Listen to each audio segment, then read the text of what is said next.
aujourd'hui on va réagir sur YouTube, on va voir le plus gros serpent qui ait jamais existé. Bon les gars, ce que je veux vous dire c'est que on va voir à des serpents super gros, j'ai dit 2 fois de suite, non? Mais c'est pas grave. Et qui sont super venimeux. Alors, c'est parti les gars. Il y a des millions d'années, l'évolution s'est un peu emballée et a donné naissance à des baleines de 30 mètres, des requins géants, des dinosaures aussi hauts que des immeubles modernes, et puis ce monstre. C'est le plus grand serpent qui ait jamais existé. Si vous avez déjà peur des serpents, vous savez ceux qui se cachent dans les buissons, vous n'avez pas à vous en faire avec le Titanoboa parce qu'il est beaucoup plus difficile à ignorer. Vous êtes nouveau sur la chaîne? N'hésitez pas à vous abonner, à cliquer sur la cloche pour activer les notifications et à laisser un pouce vers le haut pour nous soutenir. Notre histoire est celle d'une révélation scientifique qui a stupéfié le monde moderne en 2002. En visitant une mine de charbon, un étudiant a trouvé quelque chose de très étrange. Une feuille fossilisée provenant d'une forêt tropicale de l'ère du Paléocène. Cette même ère Paléocène qui remonte à des millions d'années après l'extinction des dinosaures. Dans les années qui ont suivi, de nombreuses expéditions se sont aventurées dans le même bassin minier pour collecter des données sous la houlette de Smithsonian Tropical Research Institute et du Florida Museum of Natural History de l'Université de Floride.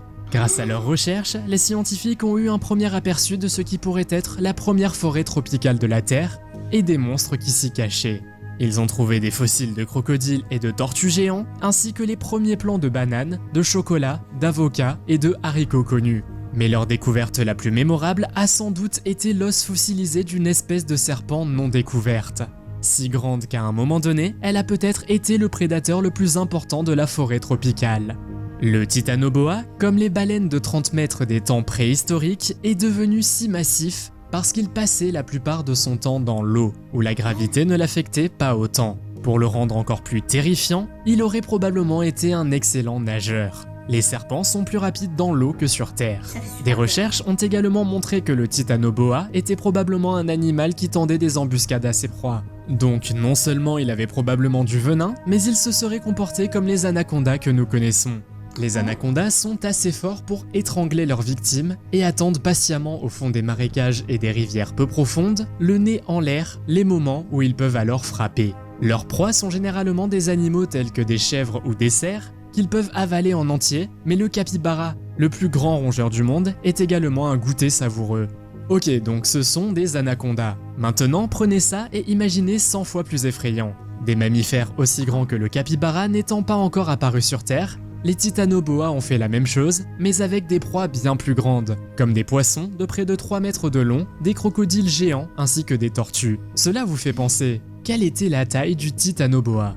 En regardant leurs fossiles, les Titanoboa devaient être plus longs qu'un bus scolaire et aussi lourds qu'une voiture.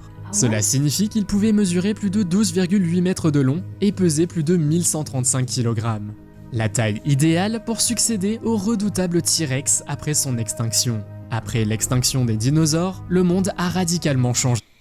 Les gars, heureusement qu'on n'a pas ça maintenant, hein, parce que j'ai un peu peur de ma chambre là.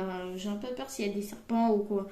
Les régions tropicales étaient beaucoup plus chaudes qu'aujourd'hui. La forêt tropicale sud-américaine est née, et avec cette forêt tropicale, des centaines d'énormes créatures se sont disputées le pouvoir pour devenir les plus grands prédateurs.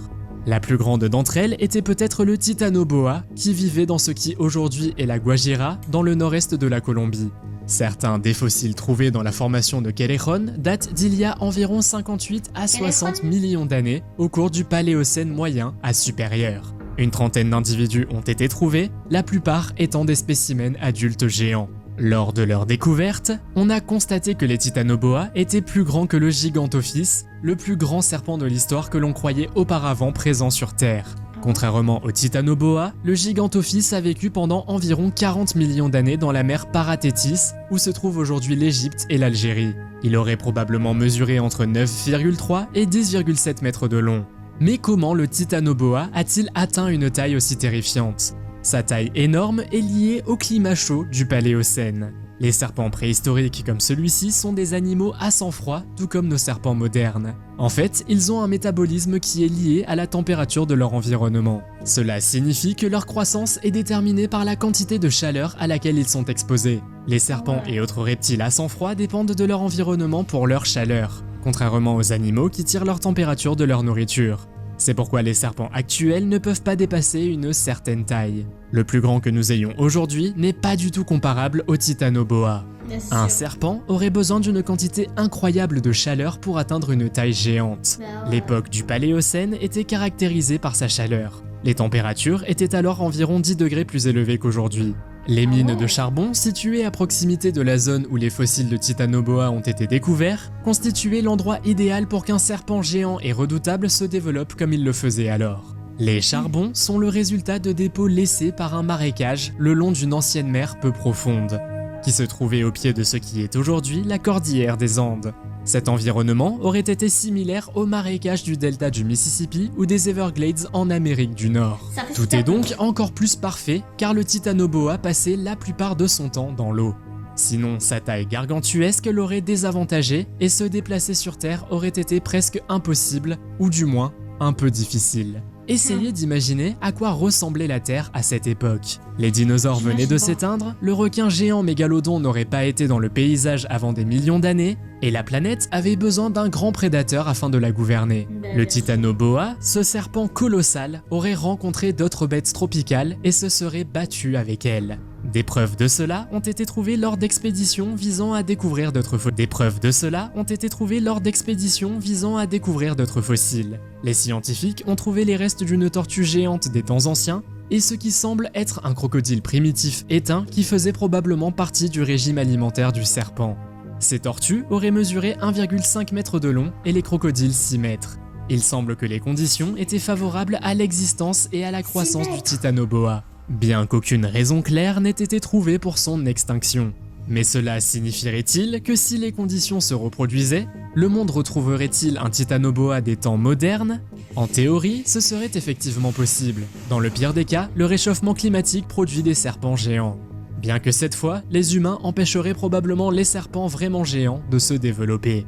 Mais en fin de compte, le fait est que le réchauffement climatique se produit à un rythme beaucoup plus rapide que les mêmes changements qui ont conduit au climat chaud dans lequel les bêtes géantes sont apparues il y a 58 millions d'années. Jonathan Block, paléontologue au Florida Museum, estime que ces serpents colossaux dépassent l'imagination. Il estime même que leur version réelle aurait été plus grande que ce que montrent les films d'Hollywood.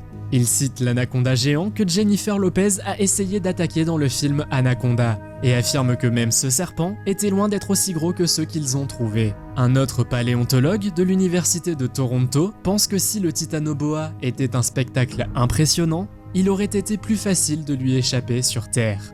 Son corps était si massif et large que s'il se trouvait dans une allée et décidait de s'en prendre à quelqu'un, il aurait littéralement dû se faufiler dans les portes. Le titanoboa restera dans l'histoire comme le serpent qui était 10 fois plus lourd que l'anaconda vert géant moyen que nous connaissons aujourd'hui. Nous savons qu'il a remplacé les dinosaures et le T-Rex comme le plus grand prédateur de tous les temps. Et qui sait, peut-être y a-t-il un titanoboa qui se cache quelque part dans le monde, là où nous ne l'avons pas encore vu. En fin de compte, de nouvelles découvertes sont faites presque quotidiennement, et il existe de vastes régions où les gens ne sont jamais allés. Que pensez-vous du titanoboa? Est-il à la hauteur des attentes? Jusqu'à présent, nous avons découvert qu'il mesurait près de 13 mètres de long et pesait plus de 1100 kg. Nous savons également qu'il chassait d'autres bêtes géantes comme des crocodiles et des tortues géantes préhistoriques. Que feriez-vous si vous vous retrouviez face à face avec un géant colossal comme le titanoboa? Pensez-vous que ce monstre existe encore? Faites-le moi savoir dans les commentaires. Si vous avez aimé cette vidéo, mettez un pouce en l'air. Bon, les gars, c'est malheureusement fini. J'aurais bien aimé voir plus avec vous, mais c'est fini. J'espère que ça vous aura plu. J'espère que ça vous aura plu. N'oubliez pas de liker, commenter, vous abonner. Faites tout ce que vous voulez. C'était Diego Boss 3.0 avec l'anaconda le plus grand du monde ici. Non, ça ne va rien, hein, mais bon. C'était Diego Boss 3.0. Ciao!